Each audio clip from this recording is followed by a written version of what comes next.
Look at the offset map here, and sometimes if I were just to remove this effect and delete this, is to have a character, particularly with mocap, continue a walk cycle forward. So this isn't the same, obviously walk cycle, it's not perfectly repeatable. So what we're going to do is look at the very first frame. His right foot is forward, and at the end his left foot is forward, so we want to be able to loop it, so that's not really helping us. What we can do is turn on the ghosting properties for his feet so we can see exactly where we want to go. So if I go into here, I'm going to go animation ghosting, and inside the visibility options of the objects here, I'm going to do animation ghosting, and I'm just going to keep it at the object level. Inside each of the views, if you go to the display options, you have the options to see the types of ghosting. So if you increase the frames before, frames after, that sort of thing. So if I were to do say 30 frames before and 30 frames after, there we can see the movement of these feet going through here. So there we go, you can see how they fade out. We can turn this on and off as well. Actually want to go to display options and turn fade off, like so. So I'm just going to go back to shaded. So there we go, you can see it walking. Oh, there we go. So we can see approximately where his feet were going to go inside here. So what I want to do really is trim either from the beginning or from the end. Let's just see how it looks. He's probably going to deviate a lot at the end, so let's trim.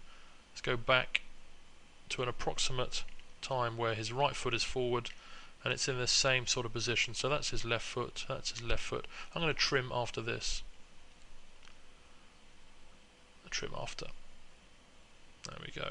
So it's approximately going back to where he was before. Now if I duplicate the clip, I'm going to go back one frame here, and I want to use the upper body to offset it.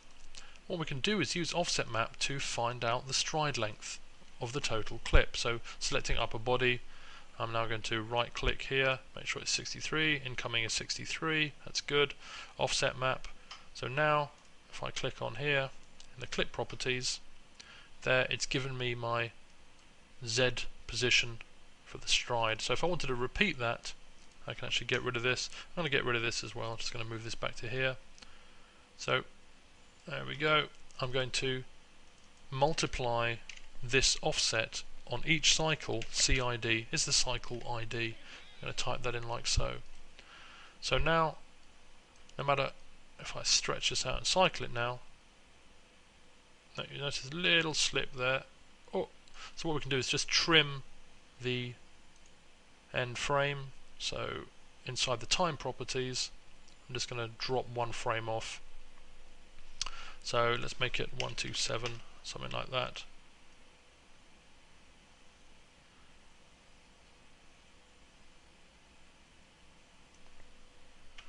Actually, maybe a couple more frames just to tweak this, see how it's going. I've really scaled it down a lot. That's not too bad. If I were to scale it up, it'd probably be a bit easier to see.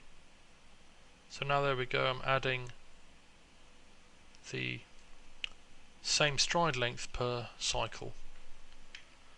Let's go back and have a look. I can turn ghosting off, probably a little easier to see now. I'll have to tweak it a little bit, but there he goes. A little pop there, you can just sort that out. That's not bad at all. So that was a very rough way of taking any data and using the offset map to find the stride length to then multiply by the cycle ID.